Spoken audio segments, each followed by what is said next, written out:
শূন্য থেকে শুরু জীবন, শূন্যে গিয়েই শেষ। মৃত্যু দিয়েই মিলবে হিসাব, থাকবে না ভাগশেষ।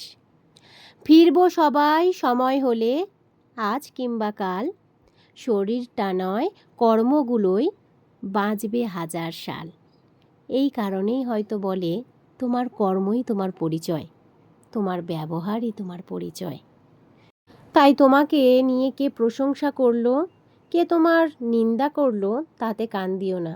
কারণ মনে রেখো, লোকের কথায় কয়লা কখনো শোনা হয় না। হ্যালো বন্ধুরা, তো আজকের সকালটা আমার কিভাবে কেটেছে বা কাটছে সেটাই তোমাদের সাথে আমি এখন শেয়ার করলাম। আজকের একটু মেঘলা আকাশ, মাঝে মাঝে রোদ, মাঝে মাঝে মেঘ, সাথে আমরা চায়ের কাপ নিয়ে বাইরে বসে পড়েছি। দারুণ পরিবেশ। আমার ভিডিও ভালো লাগলে অবশ্যই একটা সুন্দর কমেন্ট